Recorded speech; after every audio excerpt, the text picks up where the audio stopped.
Good morning, everyone. Commissioners, Chief McDonald, Madam Secretary, Inspector General Matthew Barragan, Mr. City Attorney Carlos Araguera, and members of the public. It is 9:30 a.m. This is a regular meeting of the Los Angeles Board of Police Commissioners. Madam Secretary, please call the roll.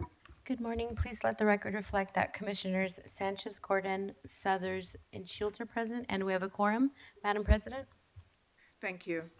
We welcome everyone attending this morning. All public comment will be heard during item 3 on the agenda.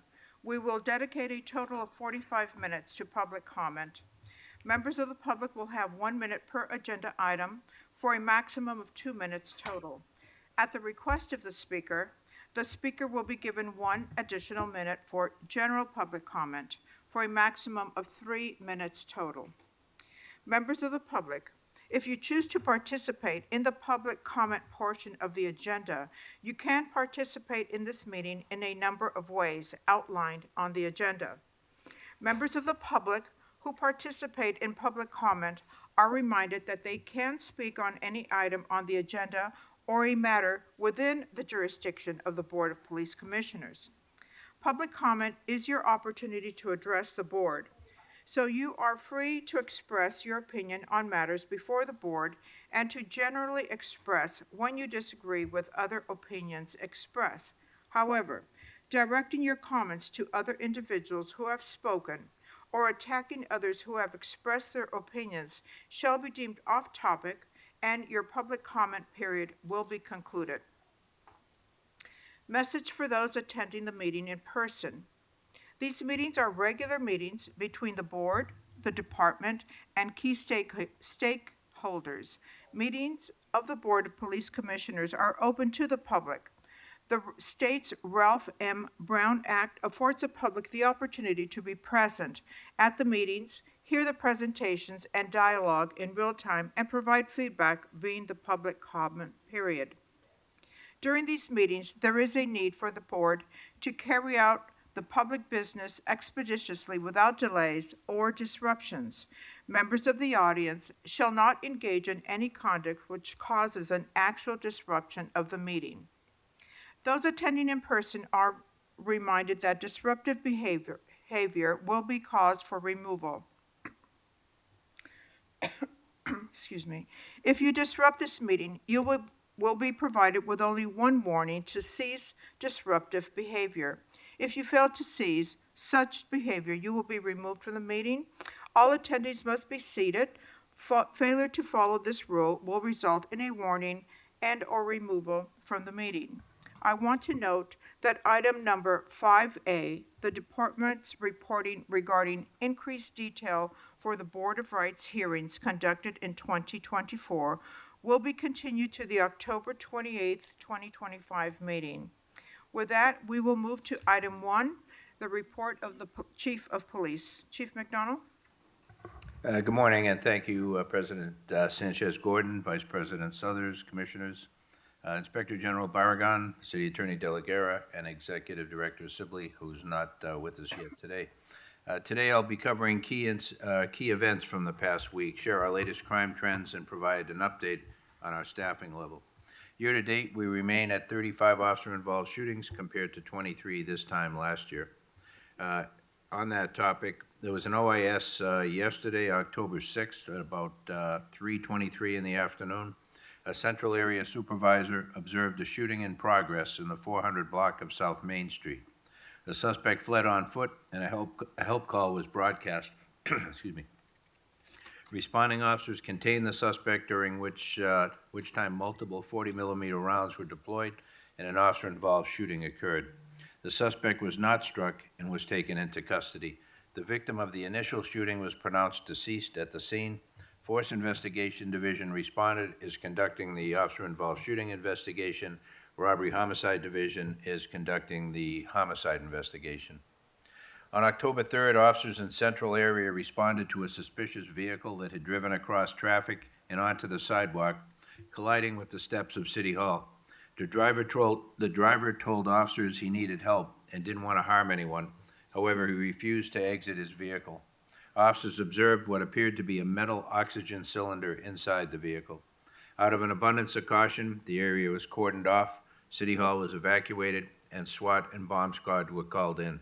Ultimately, the subject complied and was taken into custody without further incident. The bomb squad cleared the vehicle and determined that the tank was a medical oxygen device and determined there was nothing in the vehicle to indicate any kind of terrorist attack. The subject was placed on a 5150 hold for danger to himself, others, or gravely disabled. He was transported to West LA Veterans Administration Hospital for further care. This incident was widely covered in the media, and I want to highlight that because of the unknown contents of the tank, our airship could not fly directly overhead. However, we deployed our department drone as a first responder, which was able to see into the vehicle and provide our ground units with critical information to safely resolve the incident. On Thursday, October 2nd, our Commercial Crime Division's Cargo Theft Unit, working in partnership with Union Pacific Railroad Police, the Port Police, Airport Police, and District Attorney's Bureau of Investigation, served a search warrant in the city of Santa Monica. During this operation, our detectives recovered an estimated $500,000 in stolen train cargo, which included unreleased Nike shoes and clothing products. Inside the location, more than 2,100 pairs of stolen shoes and 150 cartons of apparel were seized.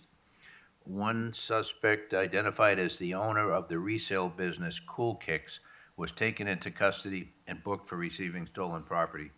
This case is a great example of the results we achieve when agencies work together. Because of the teamwork in this case, we were able to cut off a major outlet for stolen goods. The investigation is still ongoing, and we expect there may be additional arrests pending. On Saturday, September 27th, Newton Division deployed a party car team to address the ongoing issue of illegal warehouse and rooftop parties within the division. These events continue to draw hundreds of people, often with amplified music, alcohol sales, armed security, and they pose serious safety threats for everyone involved. Following is a brief summary of the various events that officers responded to. Just after 11 p.m., officers responded to a warehouse party on East 15th Street where over 100 people had gathered.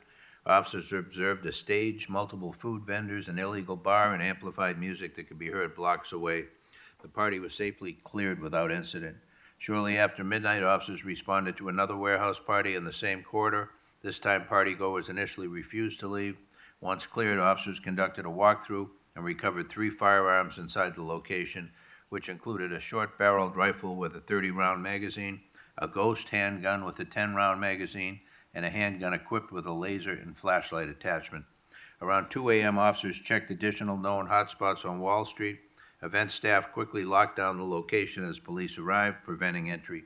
Although music was clearly audible from about 50 yards away, officers were unable to make contact with staff and left the area. Soon after, officers located a large rooftop at 1012 Crocker Street. Armed security was found in the alleyway and was detained and disarmed until their status could be verified. With the support of additional units and an airship, officers facilitated the safe dispersal of approximately 500 to 700 individuals. This is just one weekend a snapshot, but it demonstrates the scale of what our officers are facing. These illegal parties are not simply noise complaints. They're magnets for firearms, unlicensed alcohol sales, and overall unsafe conditions. I want to thank all involved for managing to disperse these events safely and professionally. Over the past 4 weeks, overall crime in Los Angeles is down 11.8%. Both violent crime and property crime have decreased citywide. Homicides continue to remain at a decrease and are down 22%, which means 53 fewer lives lost. Victims shot are down 29.5% in the past month and a 7.3% year-to-date decrease. Aggravated assaults are down just under 14%. Robberies, however, are up almost 6% citywide, which equates to 31 more crimes. More than half are strong-arm robberies, but robberies involving firearms are up almost 27%. The good news is firearm recoveries are also up over 14% this year. Burglaries are down 5.5% overall, with residential burglaries down 3% and non-residential down 8.3%. Motor vehicle thefts are down almost 6% citywide, and the bottom line is overall crime, homicides, and shooting are trending down, which reflects on the hard work our officers and continued support from our community. At the same time, we're staying focused on robbery trends in divisions where crime has recently increased. Our personnel strength, overall sworn personnel as of October 6th is 8,667. Civilian personnel staffing is 2,543, and we have 344 reserve officers. That concludes my report to the commission this morning, Madam President. Thank you, Chief. Let's move to our commissioners. Commissioner Shields, any questions, please? Thank you, President. Thank you, Chief, for the report. With regards to the officer-involved shootings, I know we have, continue to have concern of the increase that we've seen this year.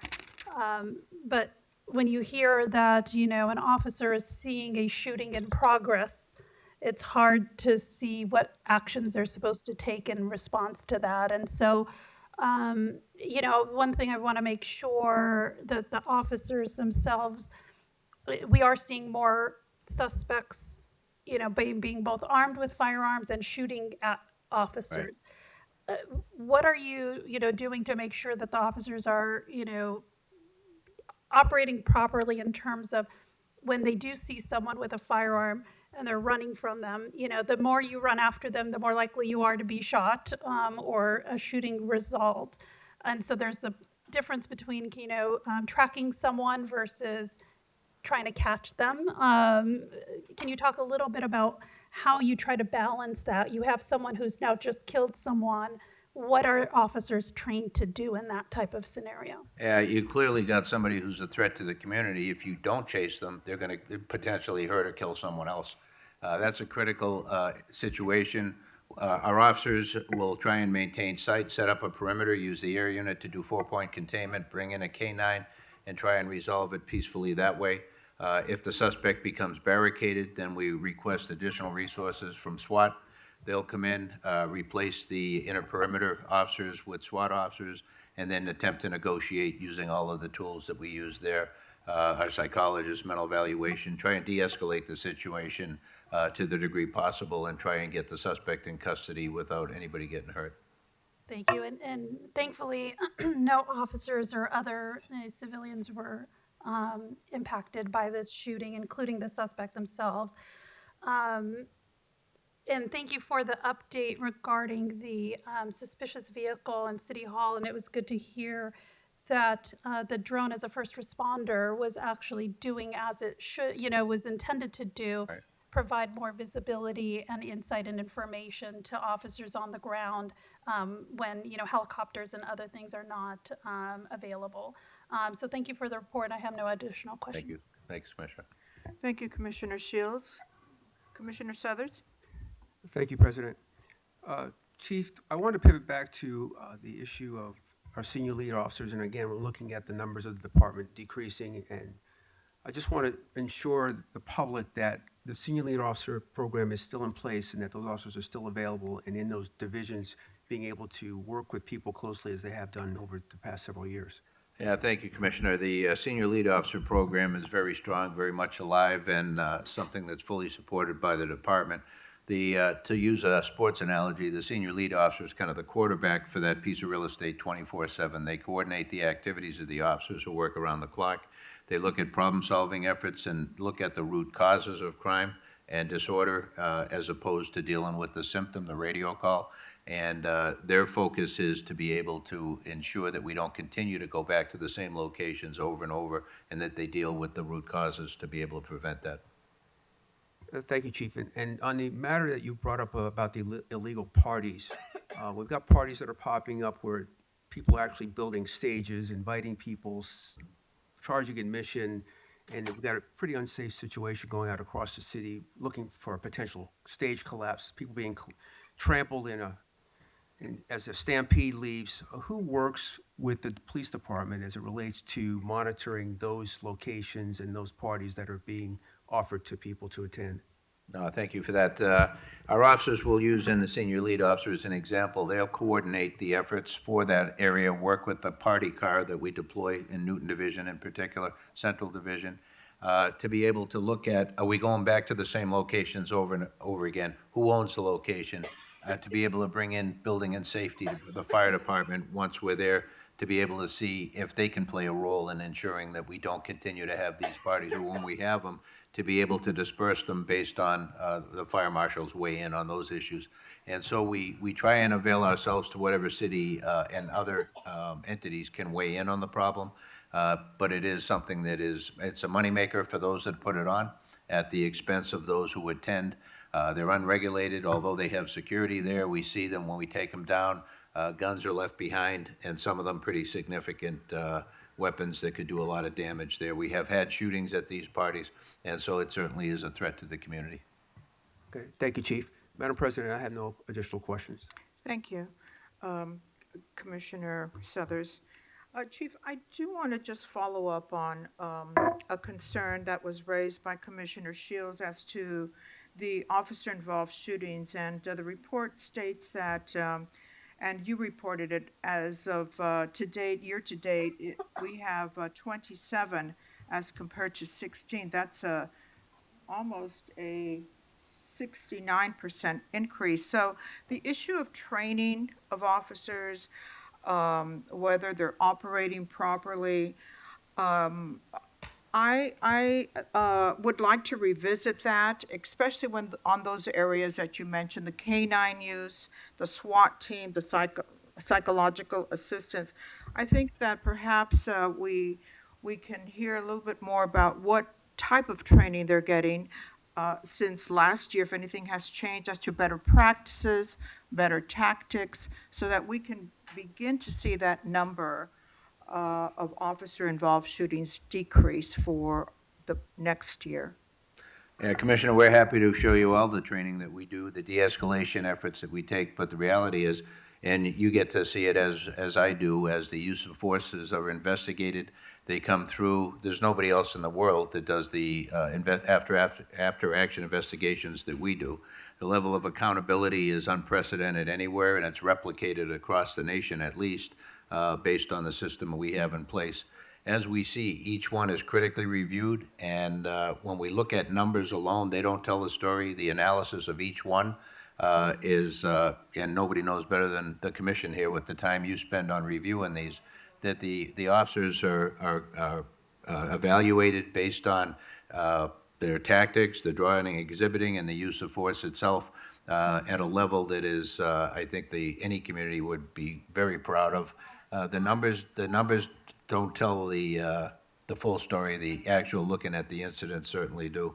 And so I'm proud of the work being done out there by our folks. They put themselves in harm's way.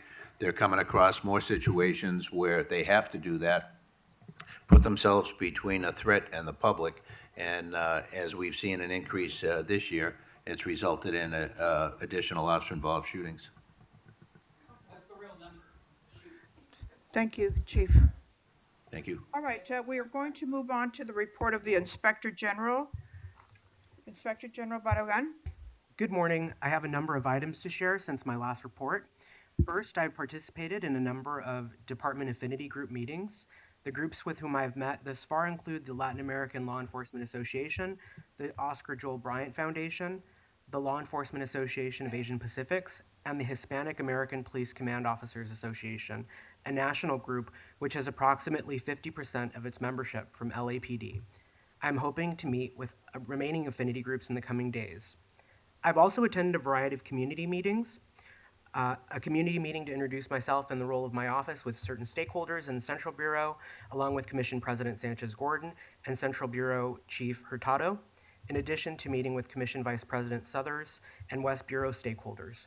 I attended a Pacific Area Community Police Advisory Board meeting. I also recently attended a leadership training institute organized by FBI Law Enforcement Executive Development Association. Audit section staff in my team has observed the department's 2-day training on small unmanned aircraft system deployment, consistent with past practices involving the OIG's assessment of how new technology equipment is being used by the department. Staff has also sat in to observe a RIPA ComStat meeting to ensure that the department is addressing any issues identified with traffic and pedestrian stops. With regard to the complaint section, The OIG has had 2 meetings with the department regarding its actions during the most recent protests relating to ICE enforcement. Specifically, the OIG's complaint section is continually monitoring Internal Affairs Division's actions and investigations into allegations of misconduct by its employees during the protests. The OIG has access to all aspects of the investigation and has received information and access without delay. To date, there are over 100 complaints relating to the protest-related incidents. Close to 90% of those complaints include allegations relating to use of force. This number includes complaints from third parties, anonymous sources, and members of the public who are part of the protests, or who saw the incidents on the news and/or social media.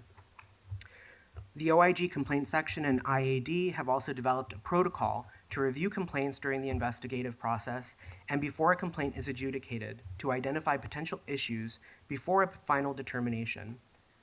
My office's use of force section also has a number of updates. As previously mentioned, this section has received updates from the department's internal task force regarding its efforts to investigate and assess allegations of misconduct and uses of force, including categorical uses of force related to the ICE protests.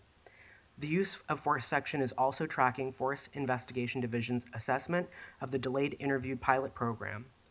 The 6-month pilot period concludes on October 23rd, and the department plans to report back to the Police Commission in November on the program's status and impact.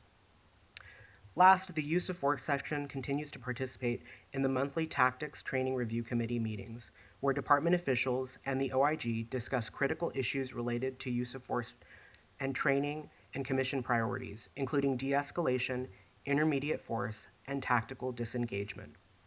This concludes my report. Thank you very much. Questions, No, thank you, Inspector General. It's great to hear that you're meeting with a number of the affinity groups within the department. I think they are a great resource for the employees and are very impactful, I think, in the work that the department does. And thank you for all of your outreach efforts with the community and giving them a sense of what your role is and what your office's role is. And thank you for tracking all of those complaints. And I know that I rely on you as a resource, and I will continue to look forward to working with you. Thank you. Thank you. Commissioner Suthers, any questions? Thank you, Madam President. And Mr. Inspector General, again, thank you. I'd like to reiterate the comments made by Commissioner Shields regarding your office's accessibility and making yourself available. You've done an excellent job since you've been appointed to educate people and make them more aware of what the OIG does, how to contact you, and how to be more accessible. So appreciate you attending those meetings with us. The public has been really supportive of you, letting them know what you do and how they can be helpful in your efforts to hold us accountable. Thank you. Thank you very much. Thank you. Thank you again, Inspector General Barragan, for your report. We move on now to the public comment period. 45 minutes on all items. Madam Secretary? First up, we have Lisa Albert.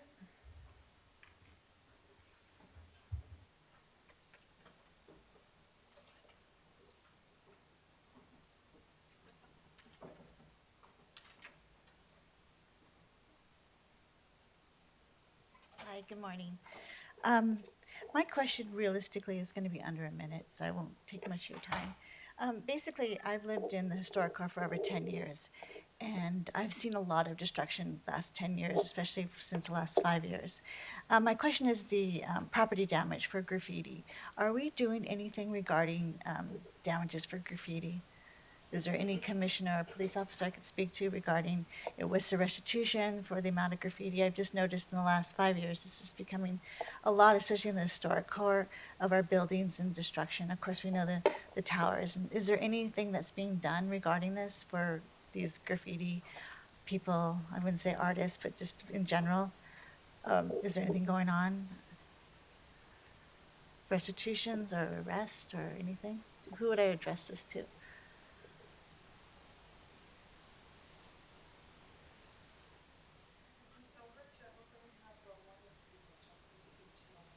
Perfect. Thank you. Thank you. We're going to have one of the officers speak to you and address some of your concerns. Thank you. Thank you for I being appreciate- here. Thank you so much. Thank you. Madam Secretary? Next up, we have Jill. Hi again. Thanks for taking my call, and I hope you take more Zoom calls on the platform because you seem to always neglect the people that are waiting, and that hasn't been discussed. However, I just want to know what in the cult is going on with the LAPD, because on Sunday there was an event, a permanent event for filming within the cult of Scientology had a film permit, and they were on the street at like 4 in the morning, and they thought they owned the whole neighborhood. And they were caught trying to take over the sidewalks where the permit said it was only for the streets. And one person was on the sidewalk telling them that they said they were asking to see the permit, which they wouldn't provide the permit for them to see the permit. And then when they wouldn't get off the sidewalks because that's a public sidewalk. The officer that was off duty happened to push that person. Her name is Laura FM. She was pushed by an off-duty police officer, and they think that they work for a cult, and that's inappropriate. They had people on the street that were actors not getting any breaks for 3 hours, standing in unnatural positions for extended periods of time with no water, food, or bathroom breaks. It's absolutely disgusting that you stand by a cult, a child trafficking cult that I called you out on last week because I addressed you as enablers of a cult, and that you're just going along with the program. You need to stop giving them permits to abuse people. They do not belong on the street doing these events if they are not going to follow the permit and not show the permit, and they need to follow the law. And you need to get these permits on the internet. So when people see what's going on and then you don't produce the permit, and they can't even look up what's going on. It's absolute sheer abuse. And I said this before to you guys that there are cults that are being busted all over the country. So many true crime channels are covering them, but it's going to be time is coming when you're going to be covered on these channels more and more about your abusive collaboration with the crimes and helping them cover up the crimes that they are committing in the walls of the Blue Building, in the walls of the Celebrity Center, and also in the walls of the testing center on Hollywood Boulevard, where people happen to get locked in when they go in. They feel like they can't leave. There has to be a way that anybody could report to you and not feel afraid to report to you because they know that you go along with all the crimes. And that's all I have to say. Bye. Next, we have Stenson Tolan.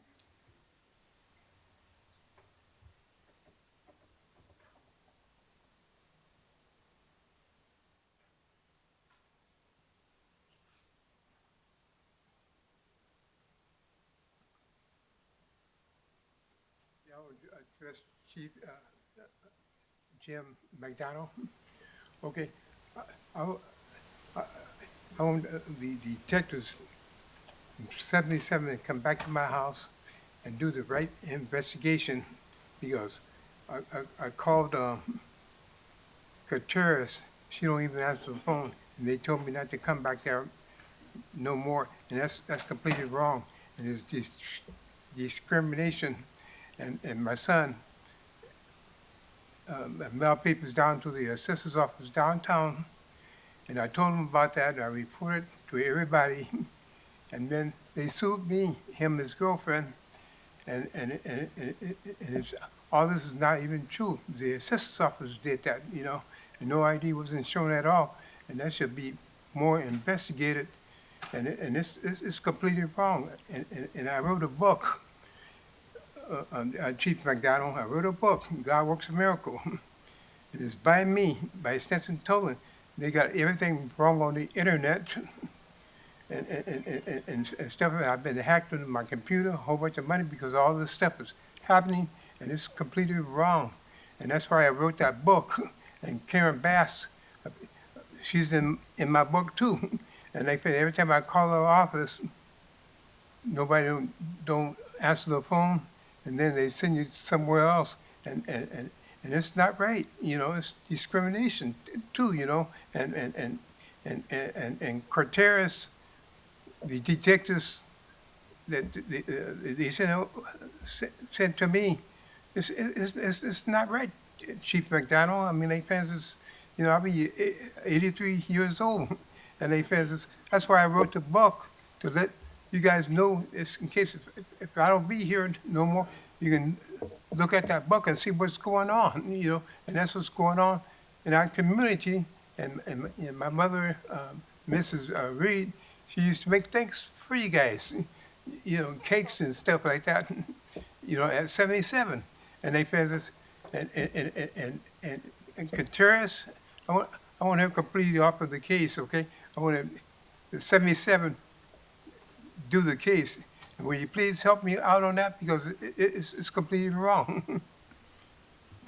You know, and I appreciate you, McDowell. That's why I wrote that book, special. And then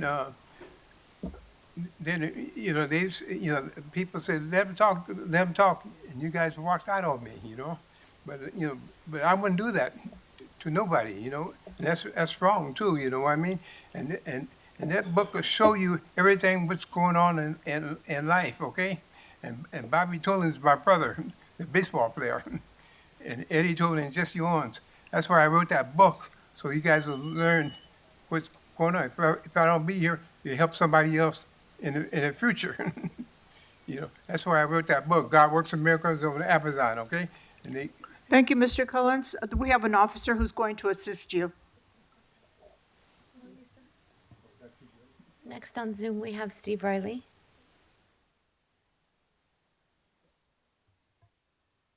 Good morning.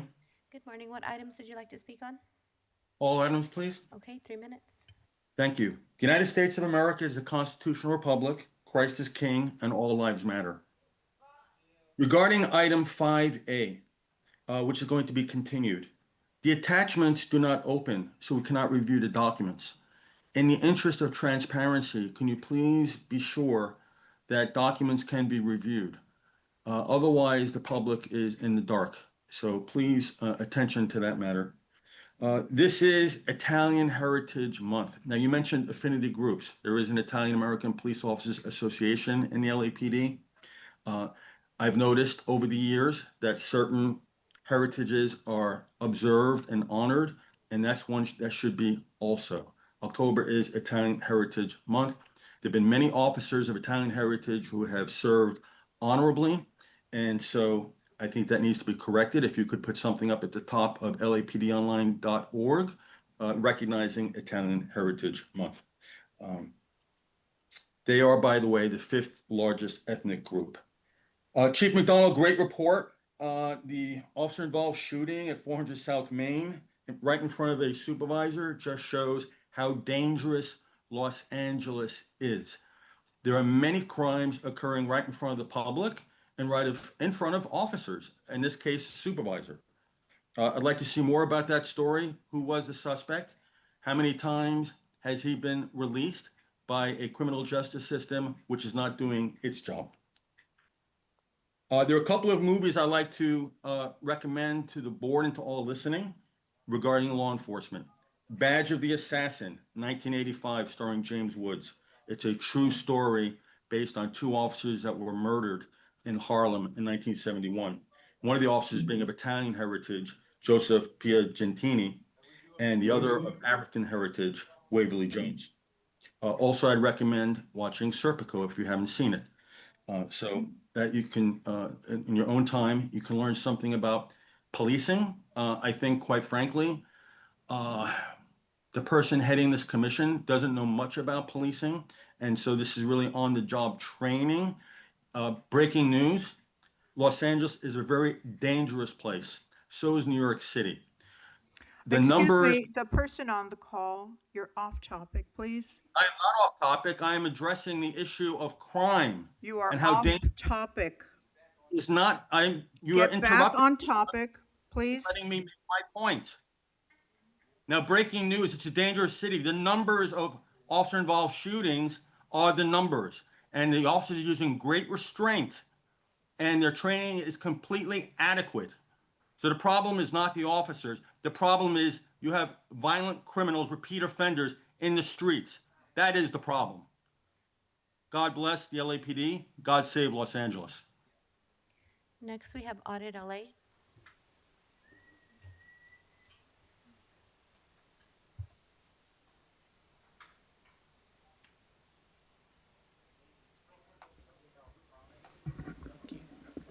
Good morning, everyone.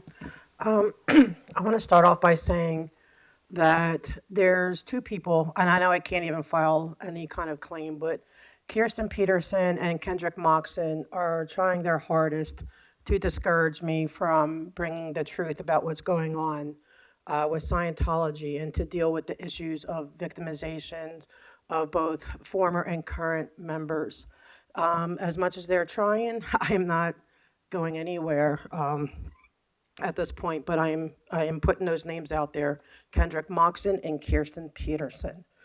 And I want to talk about a little bit about the thing that happened on Sunday about them getting a film permit. I know it sounds like, why is this a police matter? But it's only because LAPD is involved with the Film LA permits and with the supplying police officers. They use their slave wage laborers, okay, these people make, if they're lucky, $47 a week. They work over 100 hours a week. And they were asked to stand frozen on a street for 4 hours while they were allegedly filming, although nobody really saw anyone filming. No breaks, no going to the bathroom, no water, nothing. Okay, this to me, I mean, if they needed to film that scene, they could probably done that in maybe in a half hour to an hour. What's the point in having these people do that? For me, it seems like maybe punishment for them. I don't know. A lot of people, and they have their own prison system. They have their own punishment system. But it's disgusting. And it's not just a labor issue, it's a police issue, because these are the things we're bringing to you, sir. And, you know, and there are officers still that are not fully trained in how permits work and how to deal with it. And because Scientology is very good at convincing LAPD, the officers on the beat, you know, like what their version of truth is. And it has to stop. And then Saturday, I mean, this coming Saturday, they're going to be having another event, which now they're trying to remove the wording that they're involved, but they are involved with the Faith in Blue event. Like I said, I have no problems with the Faith in Blue event. I actually am someone that appreciates community. I believe in community policing, trying to get the community. I know we have some difference of opinions, and that's okay. But that's just my opinion. But I don't want to see someone the people who are terrorizing people who are speaking up, people who are have so many victims lined up, hundreds of them that have come forward with the abuses they endured as children and adults. And a lot of people, the slave wages that are going on today, seniors that are not being taken care of today, the health issues not being taken care of today, have anything to do with LAPD or anything to do with the city. And it's really serious. And so I am putting it on notice that I am starting to fear for my safety and life with these people, but I'm going to keep speaking. Thank you. Next, we have Mona M. Thank you. Can you hear me? Hi, yes, what items did you like to speak on? All items, please. Okay, 3 minutes. Thank you. Thank you for the opportunity to speak. Commissioners, Chief, OIG, I bring up Charlie Kirk. He was assassinated for creating a place for dialogue and speaking his mind. I bring this up for what it represents to each of us coming to report the abuses and crimes of Scientology. The threat is not just to people holding events. We brave talking, just like Audit was just saying, about these abuses in public to not only bring awareness, but to hopefully affect change. I remind you of the fair gaming that LAPD suffered through the Masterson's trial. Charlie Kirk's assassination is an example of the level of threats we are seeing. Let me tell you of a person here in LA that is inciting violence, domestic terrorism through rhetoric and lies. This influencer talked for days on his podcast that a critic of Scientology, hint, hint, Audit LA, should be drugged by her hair out of her wheelchair and her throat sliced. That same person is calling for another to commit suicide and is using the judicial system to intimidate and harass her. It's all spurred on by Scientology. The city made a deal quite a few years ago with Scientology. Unfortunately, when you make a deal with the devil, there's always a price to pay. The handshake was done years ago, way before your times, and now you are seeing the fallout. Thousands of families, thousands of children are ruined because of it. To remind you, 22% of the children that grew up in Scientology are no longer with us because of suicide or tragic death. The children are the collateral damage. We are asking that you sever your relationship with the family destroying, child abusing cult. Take them off your CPABs and turn your ears away from their influences. This is not hate speech. I have the right and a responsibility to warn you of danger. I am pleased seeing that the chief has assessed the information, understanding the monster that has been living in your house and abusing children is hiding and living among you. But more needs to be done. Thank you, and I yield back my time. Next, we have Tran Son Ha.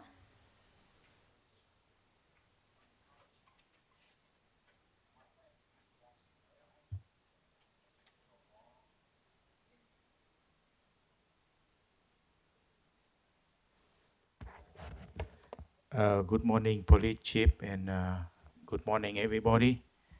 My question today, can I post everywhere I say I choose the LAPD and all the U.S. military to protect the U.S. government and all American people right and safety?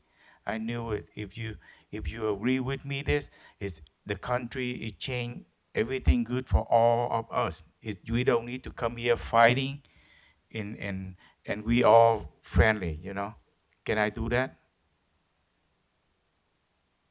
This is very serious. It is good for everybody. You know me.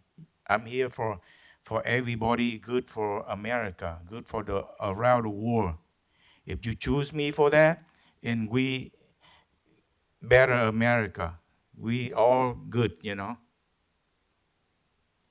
I think you gotta help me with this. I'm very important to everybody here. I know you cannot say yes in here, but I hope my voice you give to to all American people and the world, and I'm here today very important. So I hope everybody in here and help me with shared information. This information I'm here today, and like I say, it's not for me. It's good for America, good for all human rights around the world. Thank you very much. Thank you. Next, we have Jonathan Foster.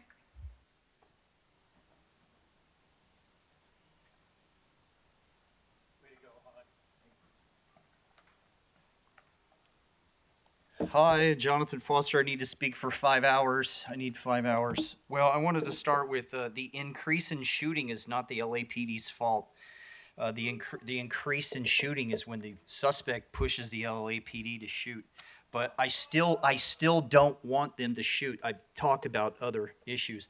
This lady here, it says, the caption says, off-duty cop DUI arrest, thinks fatal crash is funny.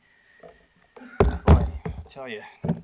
So, we need to, I guess it's on this one. How about this one?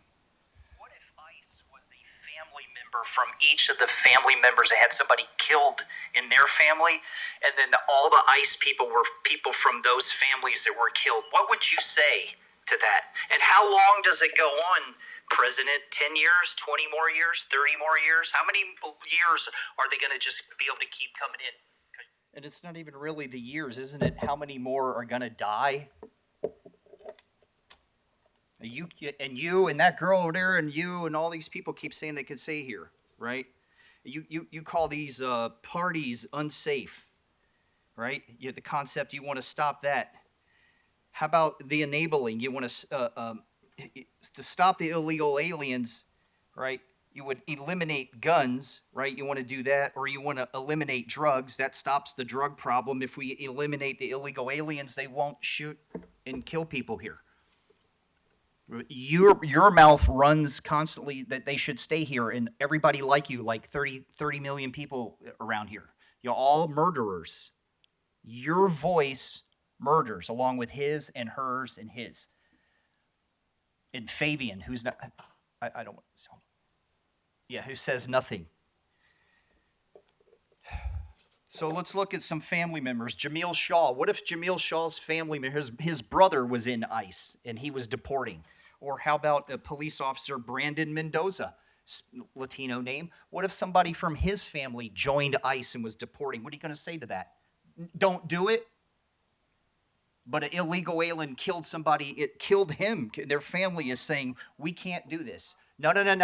I'm right, you're wrong. And so you're a murderer, and this whole thing is letting murder just keep going on and on. Now, I looked at this thing from Scobin, from the mayor. They're going to pick another commissioner, and they said that he has credibility to be a commissioner, yet the only thing he has is community involvement, where he's on the Mayor's Valley Advisory Board, the Herschel Day School, and Project 8. And then I found out he knows Errol. He went to USC. So you know him and you know her, and all this is murder. You're all the same murder. A guy that's coming in is already a sick murderer, whether he's a commissioner or not. Next, we have Michael Ackerman.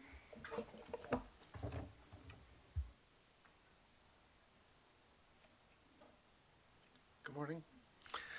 Starting about 2 months ago, someone set up barricades in the hallway outside the city council chamber. That is supposed to be a publicly accessible area, so I'm guessing that one of the council members claimed that he or she felt threatened, which is absurd, especially in a secure building like City Hall. But even if one of them legitimately did feel frightened for some reason, blocking the hallway is an unreasonable response. A less disruptive response would be for a police officer to escort the council member to the elevator. But that wouldn't solve the real problem, which is that the council members don't like their dainty ears being bothered with troubling facts. I don't know why the police went along with this illegal scheme to protect council members' tender sensibilities. I'm assuming it might be difficult for officers to say no to elected officials, but you need to let the council know that the police work for the law, not for officials and not for lawyers with fringe interpretations. The city council's failure to take modest steps to protect people from violence is causing real harm, and council members should expect to hear about it. Likewise, the failure of each member of this body to ask the governor for military-level police oversight is causing real harm. Nothing less can solve the horrific problems which are obvious to anyone who doesn't have his fingers in his ears. Thank you. Next, we have Grace, followed by Quinn.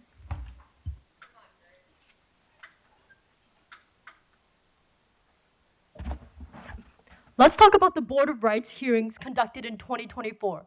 It is not transparency, it's a confession. It's a testament to the atrocities this department commits and how shamelessly this board works to protect it.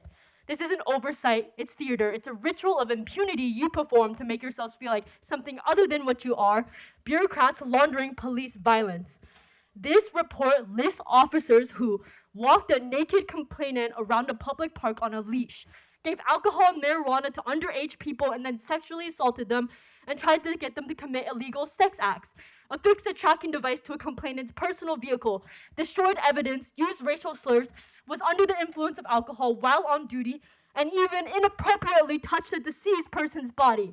And Aaron, what do you have to say to USC selling dead bodies to the US military to train Israeli occupation forces, huh? And what happens? 2 days, 10 days, 30 days of suspension, removal that quietly disappears into reassignment when no one's watching. This is the so-called accountability you sign your names to. This is the department you defend every single week while calling yourselves a civilian oversight body. Disgusting. You're not commissioners, you're the administrative wing of an occupying army. Every not guilty here is a declaration that police violence is legitimized state practice, and you rubber stamp it with a smile. Drunk driving, domestic violence, sexual coercion, falsified evidence, these aren't deviations from the system. They are its methods of control. Every officer listed here will keep a badge, a gun, and the authority to terrorize our communities. And don't pretend you're shocked by this report. You've always known. You know that policing itself depends on domination, on cruelty, on erasing evidence and rewriting reality. You know that this isn't misconduct, it's the job description. When officers beat, rape, kill, or humiliate people, they're not breaking the rules, they're enforcing them. And that's what policing is, and you exist to make that violence acceptable. Every suspension is a paid vacation. Every not guilty is not innocence, it's a cover-up and a shield. And every single one of you sitting up there is complicit. You can't reform this because the violence isn't a mistake, it's the design. You can't train your way out of the brutality that built this department. There's a state-sanctioned rot and you are its custodians. Abolition isn't a fantasy, it's the only moral response to the horror you normalize. The LAPD doesn't need more funding, more hearings, or more chances. It needs to be dismantled. Until that happens, every report like this will be a monument to your failure and your cowardice. And every voice that confronts you will remind you have no legitimacy, no credibility, and no right to call yourselves protectors of anything but one of the deadliest, most disgusting police departments in the U.S. Next, we have Quinn, followed by Hamid Khan.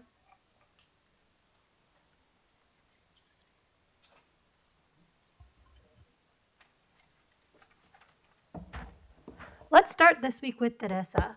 I don't know if you use the entrance that we use to get in here, but there's a huge display outside honoring Hispanic Heritage Month. You know who's not on there? You! Boo-hoo, you didn't even get a spotlight in your racist-ass display. Maybe it's because you sell out your assimilationist behaviors and they weren't even good enough to get a gold medal from the oppressor. That means all your fucking work doesn't even get you anything.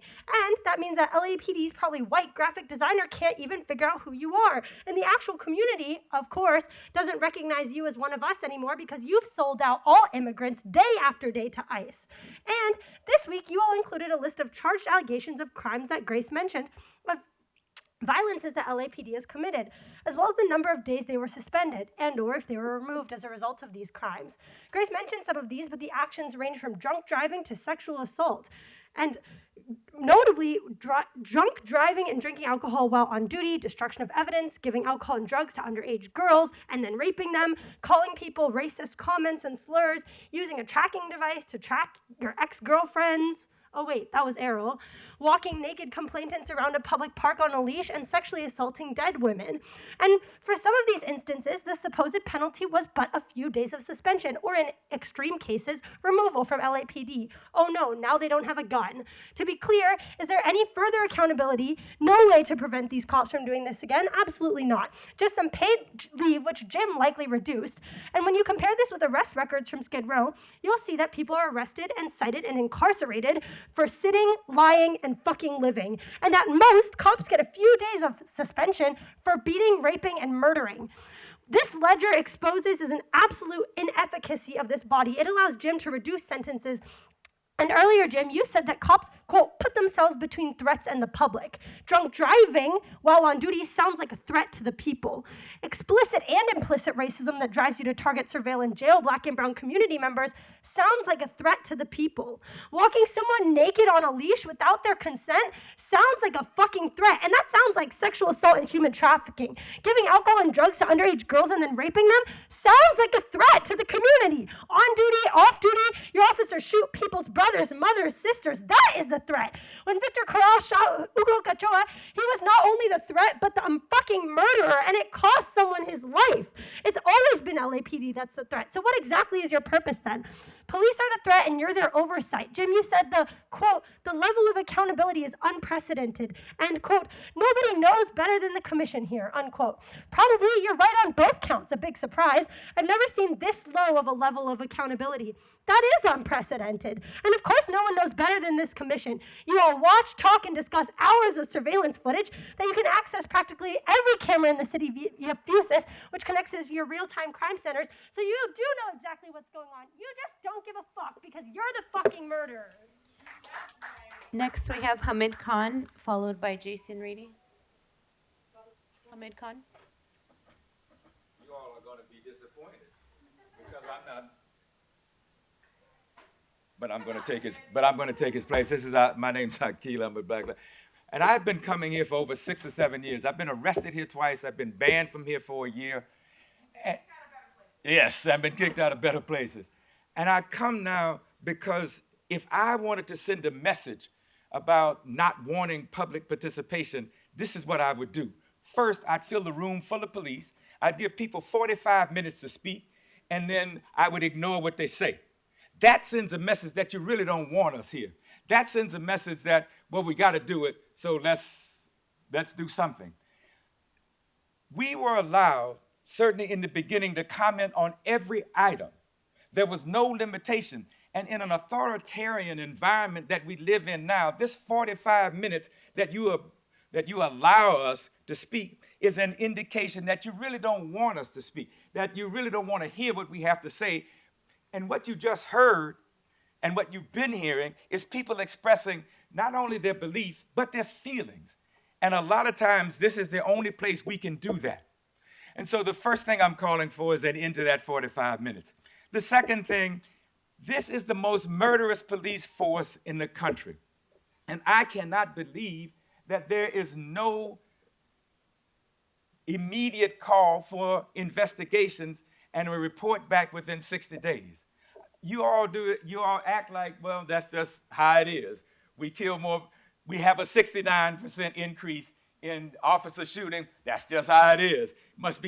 We must need more training. And the training that they get is not how to not do it, but how to do it.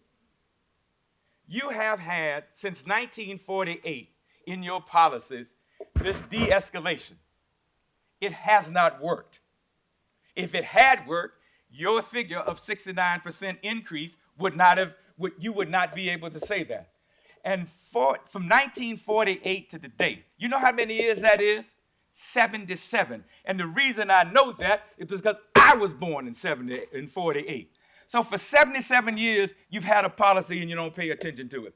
Finally, you need to call for an immediate investigation into the increase in officer-involved shooting. It has nothing to do with training and has everything to do with the fact that they're taught to control and suppress. Thank you. Next, Jason Reedy, followed by Melissa Miramontes. I hope I did Hamid Khan justice. Okay, so posted on the LAPD's Facebook is a 30-second clip of a quote-unquote feel-good moment between one of your pigs and a black woman. And in the caption, y'all put, sometimes all it takes is a genuine human interaction. But when countless community members have asked for body cam to be released in regards to their interactions with your pigs where they were treated less than human, you aren't willing to release those body cam videos, claiming it wouldn't be in the community's interest to do so. Now, this Facebook post is exactly what we've said over and over, that body cams aren't about accountability, they're about propaganda. It takes 45 days to release body cam video when you murder a community member.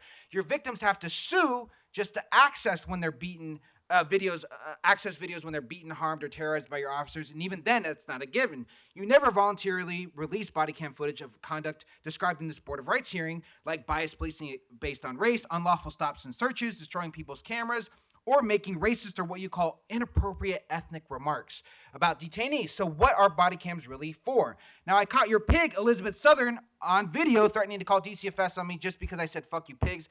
That body cam video of that and her explanation to a superior as to why she was going to do that will never see the light. And somehow both the LAPD and OIG determined that that wasn't unbecoming conduct or discourteous. Now, I'm curious why the community wasn't informed about the police commission's first conversation with the commissioner forum that was held quietly on the west side. Fabian and Errol were there.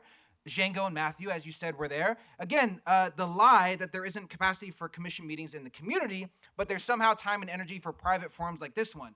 Who wants to explain why that wasn't announced to the public, why we couldn't attend that? Errol, more history made by you. Your reappointment to the police commission is practically unheard of. In fact, this bullshit hasn't happened within city commission appointments since before you were born. And we all know why it had to go down like that, because you didn't have enough votes to get reappointed. Now, as commissioner, you served on the LAPD Hollenbeck's PAL Gala Committee. How is that even possible? Now, I want to apologize. I've been saying for years now that the Santa Monica PAL program that you founded led to the molestation of over 200 children, some as young as 8 years old. But the real number is close to 370, as the 229 number that has often been reported only includes those that the city of Santa Monica has settled with. In regards to that gala event, you wrote that PAL alumni shared emotional testimonies about how that program literally saved their lives. But you've never shared the emotional testimonies of those who were harmed by the very program you founded, whose lives were shattered and left in pieces. Most of those victims came from low-income families, many afraid to speak out because they were trying to protect undocumented relatives. Their stories matter too. Arrow's past with the Santa Monica program, the PAL program, has essentially been whitewashed, but it's your input that made weightlifting a priority when potential activities were being considered during the transition from PAL into a nonprofit. You personally donated to the org. You were a member of its board of directors from November 1992 to July 1996, and its vice president from September 1993 to August 1994. The same Santa Monica program that has pushed that city of Santa Monica onto the verge of bankruptcy. So any city official should want Arrow to steer clear of any youth programs. That's what you founded, right, Arrow? When are you going to actually admit to it? Speak about it publicly. Next, we have Melissa Miramontes. Melissa Miramontes representing Ugo Kachua. It's been a while since I've been here, but I've been listening in on Zoom and have yet to be called the last few months. I'm here representing Ugo Kachua and all impacted families. Never in a million years would I imagine being here to speak for my loved one because of a weak-ass coward you all call an officer. The officer you all are protecting was heavily armed with 2 personal guns, 3 clips, a knife, and 29 years of law enforcement training. But yet, he was on medical leave for 1.5 years, riding around the night of May 30th, 2024, the night he engaged in mutual combat with my brother and shot him multiple times. The video of Ugo's murder, although dark, it still clearly shows he is standing distance away from the killer when he is shot. The video doesn't tell you that Ugo asked him if he had been drinking that night, why he was acting like a little bitch when there was no damage to the car. Average citizens usually brush off fender benders like that, but for some reason the encounter escalated into a mutual combat altercation, as witnesses say. The video doesn't tell you Ugo was waiting for the man to get up because he wasn't a coward. How is this lawful? Ugo was judged on his appearance. Corral is lying to you, and you all are protecting him for what? He is using key statements that gets officers out of jail, stating that he was in fear for his life. You officers can't keep killing people and getting away with it. It is wrong. Commissioners, Gordon, Shields, Garcia, I wish he was here. Have the cops, if you have your loved one, commissioners, it might hit you when your loved one is killed by a law enforcement officer. But I'll tell you, we families are tired. You all need to really do something to look into these officer-involved shootings. Really investigate. Please do your job and stop letting murderers go free. You officers need to stop being so scared while doing the job that you signed up for. Average citizens are not going to risk their lives to kill you. Okay? Yet the outcomes are always the same. Cops get away with murder. It is impossible for rulings to all be the same. The blue code is real. The shit in the movies is real. Corruption and evil does exist, and it's rooted in this building. There has to be a better way. Wake up. Justice for all stolen lives. Justice for my brother. This needs to be changed. Ugo Kachua. Jeremy Flores. Mario Sanchez. All of the loved ones. Young Yang, everybody who's lost their life, I still got time. Say his name. All of our loved ones matter. Look into this. You guys ruled on this April 24, 2025. You ruled on this without looking at the facts of the case, Inspector General. Look into it. Appeal that. Appeal your decision because you guys are wrong. He was not acting like a cop. 1.5 years, he's been off duty. Is he qualified? Is he really qualified? I don't think he's qualified to be an officer. I know if I'm off duty for 1.5 years, I'd be damned if I'm able to shoot somebody and get away with it. Things need to change. You guys need to stop allowing officer-involved shootings to be getting these murderers to get away with it. armed, unarmed, in uniform, not in uniform, the outcome is always the same for years. Justice needs to be served. Stolen lives matter. Our loved ones matter. Thank you.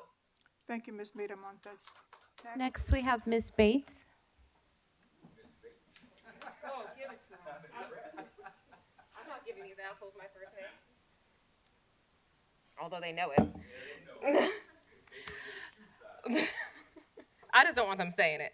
My name is Sheila. I'm not ashamed of my position. I'm an organizer with Black Lives Matter Los Angeles. It was concerning to see Teresa once again walk out in advance of this meeting and shake the hand of every single pig in this room. It speaks to the bias of someone who's supposed to hold them accountable and represent the voice of the people. She didn't attempt to even say anything to the people who are here she's supposed to represent, not only as a member of this body, but also as a president of this body. Rasha asked about officer-involved shootings and talked about the increase for this year, which is a trend in general for LAPD and policing in general. LAPD is one of the most murderous police departments in the country, who consistently outpaces itself every fucking year.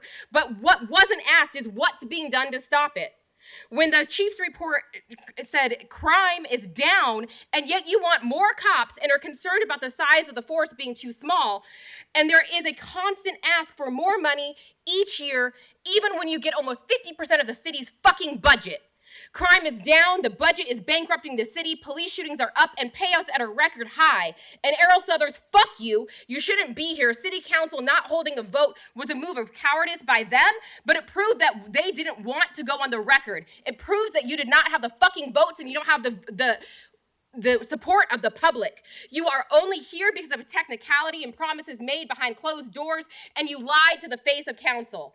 This meeting should not be here. It should not be now. It is inaccessible by the public, and you don't even listen to the public anyway. Meetings should be in the evening or on a weekend and should be in community, not in the lion's den where we're surrounded by fucking pigs. 45 minutes is absurd. You are supposed to be the voice of the public. That means you need to hear from the public. Everyone should be able to speak. Everyone in the room, everyone on Zoom. That's the bare minimum of pretending to be that you're the civilian oversight body that is supposed to represent citizens. 45 minutes, if each of us take 3 minutes, that means 15 people get to speak. How are you listening to the public when it's 15 people, Teresa? How? The failure is not only of this body. It is which rarely finds excessive use of force and officer-involved shootings out of policy, and on the rare occasion that Pig McDonald's bitch ass holds cops accountable with a slap on the wrist, then the Board of Rights overturns or minimizes the weak measures of accountability that are actually recommended. The violence, the rape, the beatings, the racism, the corruption in the report is not an anomaly. It is business as usual. It is the end result of policing that hails from slave catchers. The bottom line is that there are no good cops. All cops are bastards. All cops. The police apologists amongst us, the bootlickers, as you enable this, you capitulate, you are complicit, and you have blood on your hands. Shame on you. This is why we say defund the police. This is why we say abolish the police.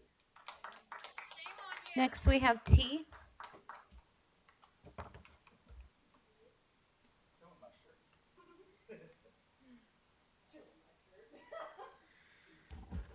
I would say good morning, but it is not a good morning. Every morning that we have to come and sit here and yell at this commission, yell at this body over the actions that y'all do is a disgrace. I've been coming to these meetings my entire life since I was a young child because, like Baba Akili said, it's been decades. It's been his whole life. It's been generations of the abuse, of the terror that is LAPD and that is Los Angeles Sheriff's Department.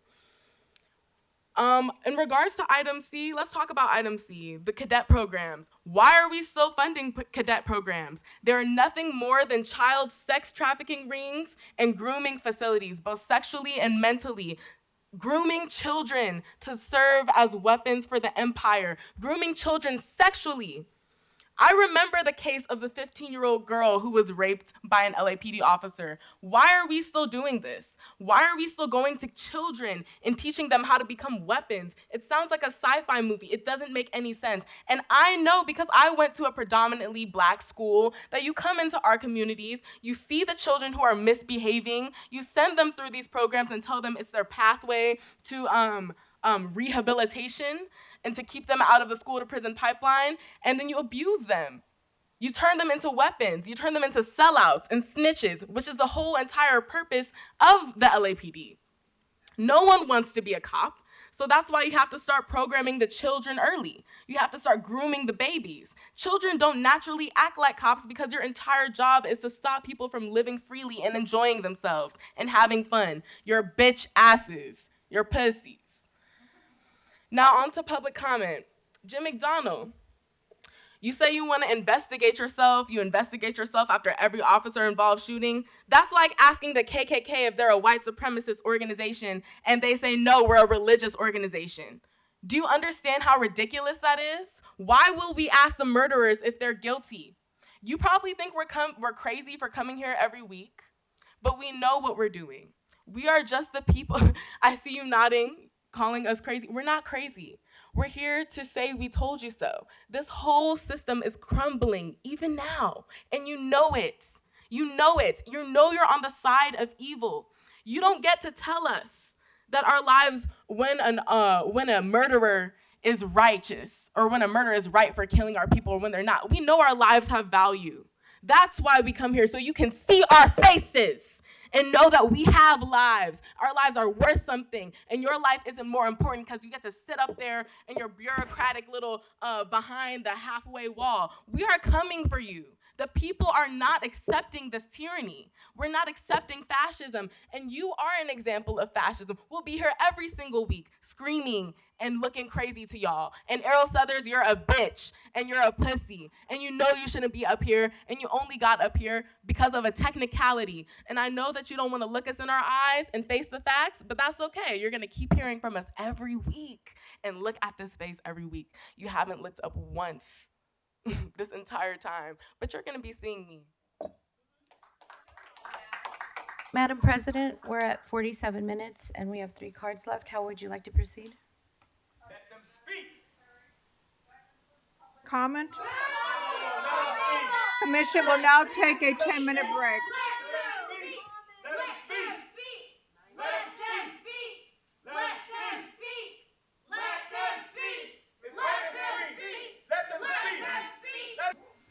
Okay, we are back on the record, and Madam Secretary? We have agenda items. The department's reports, 4A. We have agenda items 4A, 4B, 4C, 4D, 4E, F, G, and H for consent to approve the recommended actions. Do any commissioners wish to pull any items? Commissioner Shields? No, thank you. Commissioner Southers? Yes, I'd like to pull item 4D, please. And Commissioner Sanchez Gordon? No. Okay, so with that, do we have a motion to approve the recommended actions for consent agenda items for A, B, C, E, F, G, and H? I move that those items be approved. Do we have a second? A second. All in favor say aye. Aye. Thank you. Motion passes. We'll now hear agenda item 4D. We have Commander Mario Mota.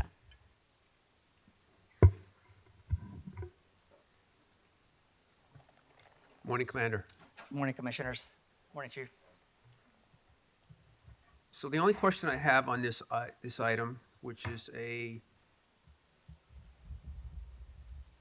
donation for recruitment and employment, and in the report, let me find it here.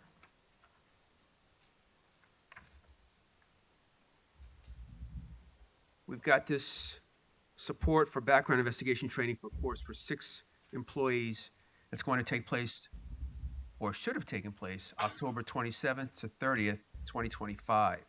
So my first question is, I'm assuming that training did take place last week or 2 weeks ago? It's coming up later in October. the training, sorry. the actual training dates are. September, okay, I'm sorry. So it's going to happen this month, and those 6 people are going to complete it. My question then is, when we have that happen, I understand why these 6 people are in the process. I want to go back to, again, this entire issue of recruitment and training and the removal, or let's just say suspension, of the in-person hiring mixers, particularly at ARTC. And I just want to know if those forums are going to return. Good question, Commissioner Suthers. So currently, myself and Chief Pinto, under the newly formed Human Resources Bureau and Personnel Group, which I am the commander of Personnel Group, we meet every week, multiple times a week with Personnel Department, as far as trying to streamline the process and bring back certain things and processes that were removed for certain reasons, mainly from Personnel Department for budget issues as far as funding. I could tell you that with the signing of Executive Directive Number 14 on September 11th, and the newly created LAPD Hiring Division of Personnel Department, we have resumed negotiations and conversations to resume in-person testing, not only at ARTC, but across every geographic bureau of the LAPD. So we're moving that process along. We're continuing to talk to Personnel Department. My close partner there, Vince Cordero, he's very open to the idea, along with the General Manager, Ms. Malika Billups. So that process is ongoing. However, it is going to entail a new job bulletin, and we're currently waiting for the police officer job analysis to update that job bulletin. We anticipate that being done in December. Once that is done, Personnel Department will issue a new job bulletin and bring back certain processes that were in place before, including realigning the hiring steps to, one, make sure that we get those candidates that are very desirous as far as starting the role of a police officer, and moving them through the process quicker. As you know, currently the process takes about 320 days to a year. With the new process that we're coming up and developing that still needs to be approved by the Civil Service Commission, we're looking at about 180 days for sure. So we're putting benchmarks, milestones at every process to ensure that candidates go through the process within that time frame.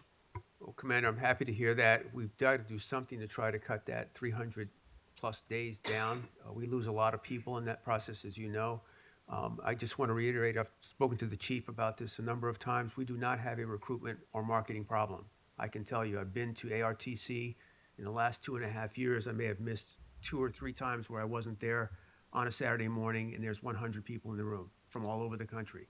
So it's not because people do not want to be police officers, and it's especially not because they don't want to be LAPD officers. They're coming to those, and I think it's very important that we have at least an initial in-person, face-to-face human beings talking to each other in this process. I'm very opposed to us having a process that from the beginning to the end, you're sitting at a keyboard communicating with people to come on this department.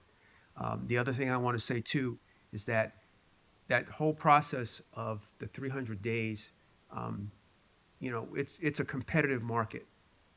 And we're losing some of our best people to other agencies because of that time frame. Right. Perhaps it's time for us to look at, with all due respect, a university model where you've got an early acceptance. You've got people that come into that room on Saturday that we know are going to get through the process. They're intelligent, they're physically fit, their finances are usually in order, they have no criminal history, and they should not take 300 days to get through the process, and I know you agree. So if there's anything the commission can do to support you and help you with that, please let us know. No, thank you for the support, commissioners and everyone here in this room. And again, we are moving in the right direction here. Most recently, we got approval last week from Personnel Department to move forward on certain candidates, SkillBridge, military, and other candidates, where they're assigned to our background investigators to kind of streamline the process. One of the reasons why we're requesting this donation here for these other 6 investigators is we have several candidates in the personal history statement phase, right? In the last 2 weeks, we've been able to get that down by 250 candidates and push them to the next hiring steps. So this year was going to enhance our ability to conduct those backgrounds at that phase and move them along in the process there. Okay, thank you, Commander. I have no other questions. Madam President, thank you very much. You're welcome. Thank you, Commissioner Suthers. Any other question? No. No. Thank you very much. Thank you, everyone, for your support. May I get your name again? I missed it. Thank you. With that, do we have a motion to approve the department's report? There is a motion to approve the report. Do we have a second? Second? All in favor, say aye. Aye. Okay, motion passes. Next, we'll move to agenda item 6. The commission will now recess into closed session to discuss agenda 6A1 in accordance with Government Code 54957. Thank you. Thank you, Madam Secretary. Madam Secretary, you may proceed. The commission has concluded its work in closed session. We're now back in open session. For closed session, agenda item 6A1, the board discussed and adjudicated with the following findings. For tactics, tactical debrief, 2 police officer 2. For drawing and exhibiting in policy, no further action, 2 police officer 2. And for lethal use of force in policy, no further action, 2 police officer 2. And that was on a 3-0 vote. This concludes the report out, and there are no other agenda items. Do we have a motion to adjourn? Motion to adjourn? Do we have a second? Second. All in favor, say aye. Aye. Okay, that concludes this meeting. Thank you. Thank you, Commissioners.